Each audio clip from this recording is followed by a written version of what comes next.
মহাহৃদয় কাঁপুনি বশীকরণ। আজকে আপনাদেরকে আমি একটি শক্তিশালী উপায় দিতে চলছি, যে উপায়টির মাধ্যমে আপনারা যে কোনো পছন্দের মানুষের হৃদয় কাঁপবে এরকম একটি বশীকরণ করতে পারবেন। তো এই বশীকরণটি খুবই খতরনাক। এই বশীকরণটি খুবই খতরনাক, কেননা এটা হলো হৃদয় কম্পনে, অর্থাৎ তার যে হার্টপিন্ড আছে সেটা তার কাঁপতে থাকবে, বুক ধড়ফড় করতে থাকবে। এরকম একটি শক্তিশালী উপায় আজকে আপনাদের মাঝে দিতে চলছি। আপনারা ভিডিওটি না টেনে সম্পূর্ণ দেখবেন। এই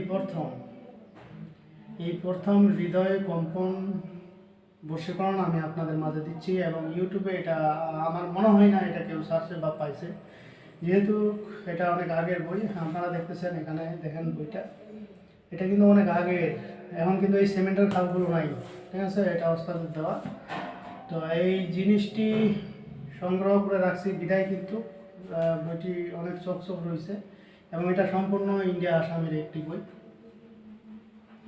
তো এখান থেকে আজকে আপনাদেরকে আমি সরাসরি বিদ্যা দিব। আমি কোনো বানানো বিদ্যা আপনাদের মাঝে দিব না। বিদ্যাটি আমি স্ক্রিনে আপনাদেরকে দেখিয়ে দেব কীভাবে কী করতে হবে। এসব জানতে হলে বন্ধুরা ভিডিওটি শুরু থেকে শেষ পর্যন্ত দেখবেন। যারা আমার ভিডিও শেয়ার করবেন, লাইক কমেন্ট করবেন, অবশ্যই তাদের প্রতি আমার দোয়া আশীর্বাদ থাকবে। যারা এই কাজটি করবেন অবশ্যই জয়গুরু লিখবেন বা আমাকে সালাম দিবেন, তাহলে উন্নতি পেয়ে যাবেন। তবে নেই পথে খাটাবেন, অন্যায় পথে খাটাবেন না। অন্যায় পথে খাটাইলে আল্লাহ রাসূল খুশি থাকে না, এবং কোনো দেবতাই খুশি থাকে না, সেটা আপনি যে ধর্মেই হয়ে থাকেন। নেই পথে খাটাবেন, অবশ্যই আপনি ফলাফল পাবেন। তো আজকে যে এই বিদ্যাটি আমি আপনাদেরকে দেবো, প্রথমত এই বিদ্যাটি আপনাদেরকে সর্বনিম্ন, যদি শক্তি পেতে চান নিজে নিজেই, সর্বনিম্ন আপনাকে 5000 বার জপ করে নিতে হবে। সামান্য একটু, এতটুকু একটু, একটা মন্ত্র এক লাইনে, এটা আপনি 5000 বার যদি জপ করে নেন তাহলে শক্তি আপনি পেয়ে যাবেন এটা। তবে যাদের রুহানি শক্তি ঠিক আছে তারা জপ না করলেও পারবে, শুধু মুখস্থ করলে কাজ করবে। আর যাদের রুহানি শক্তি খুবই কম তাদের ক্ষেত্রে জব করতে হবে, জব না করলে এটা শক্তি পাবেন না।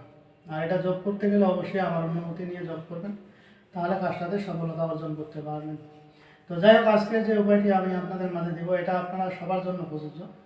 আপনার দেখা যাচ্ছে আপনার স্ত্রী হয় বা স্বামী হয় বা আপনার প্রেমিক প্রেমিকা বন্ধু বান্ধব যেই হয় না হোক না কেন, যদি আপনার সাথে ছলনা করে থাকে, আপনাকে ভালো না বেসে আপনার সাথে বেমানি করছে, তাহলে আজকে বলা উপায়টি আপনার জন্য। আমি দুইটা উপায় বলবো, দুইটা উপায়ের মধ্যে একটি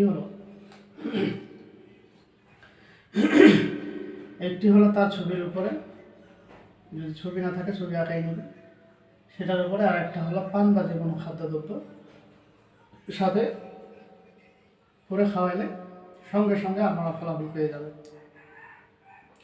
তো প্রথমত আপনাদেরকে যে মন্ত্রটি বলে দেয়, মন্ত্রটি হলো ওং নম ভগবতে চামুণ্ডে মহাহৃদয় কম্পনে স্বাহা। আমি আবার বলছি, মন্ত্রটি হলো ওং নম ভগবতী চামুণ্ডে মহাহৃদয় কম্পনে স্বাহা। এই মন্ত্রটি আপনাদেরকে এই কাজটি করতে হবে শনিবার অথবা মঙ্গলবারে নিরামিষ খেয়ে কাজটি করতে হবে। নিরামিষ খেয়ে এটা জপ করে নেবেন, মুস্ত করে নেওয়ার পরে, এটা কোনো ব্যাপারই না। এটা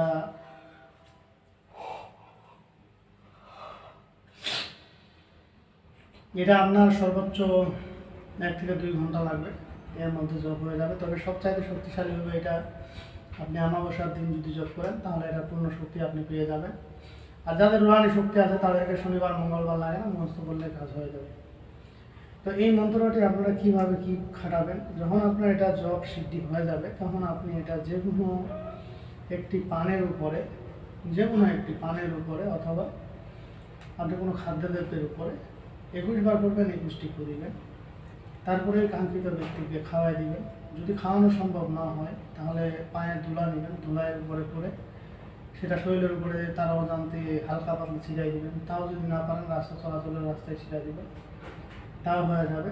দ্বিতীয় প্রকার যেটি আপনাদেরকে বললাম, ছবির উপরে বা ছবি এঁকে, এটাতে আপনাকে যখন এই কাজটি করবেন তখন অবশ্যই আপনি আপনার কাঙ্ক্ষিত ব্যক্তিকে স্মরণ করবেন এবং এই মন্ত্রটি জপ করতে থাকবেন। তাহলে কাঙ্ক্ষিত ব্যক্তি পৃথিবীর যে প্রান্তে থাকুক, যেখানে থাকুক, আপনার কাছে উপস্থিত হবে, এবং যে অবস্থায় থাকুক না কেন আপনার কাছে উপস্থিত হবে। তবে নেই পথে খাটাবেন, অন্যায় পথে খাটাইলে কিন্তু এটা না হতে পারে, আর কোনো ক্ষতি হলে আমি বা আমার ছেলেন দায়ী নেই। কেননা প্রত্যেকটা জিনিসের একটা মহাক্কেল আছে বা একটা দেবতা আছে, তারাও চায় তাদের দ্বারা দিয়ে যেন অন্যায় কোনো কাজ না করা হয়।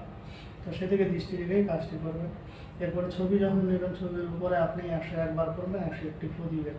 অবশ্যই এই কাজটি আপনি নীরব রুমে করবেন, একাই করবেন, কেউ যেন না দেখতে পায়, এবং এটা করার সময় একান্ত মন আপনার ওই যাকে পাওয়ার ইচ্ছা তার উপরে থাকবে, এবং তাকে সামনে হাজির এইটুকু মনে করে আপনি এই কাজটি করবেন। অবশ্যই আপনি এই কাজ থেকে সফলতা অর্জন করতে পারবেন। তো যাই হোক বন্ধুরা, আজকের ভিডিও আমার এই পর্যন্তই। ভিডিওটি যদি ভালো লেগে থাকে অবশ্যই একটি লাইক দেবেন, বন্ধু বান্ধবের কাছে শেয়ার করে দেবেন। আর যারা এখন আমার চ্যানেলটি সাবস্ক্রাইব করেননি তারা সাবস্ক্রাইব করে নেবেন এবং পাশে থাকা বেল আইকনে ক্লিক করবেন, যাতে ভিডিও ছাড়ার সঙ্গে সঙ্গে নোটিফিকেশন আপনাদের কাছে পৌঁছে যায়। আর যারা অলরেডি সাবস্ক্রাইব করে দিয়েছেন তাদেরকে অসংখ্য ধন্যবাদ। তো পরবর্তী ভিডিও দেখার আমন্ত্রণ রইল। সে পর্যন্ত ভালো থাকবেন। ধন্যবাদ।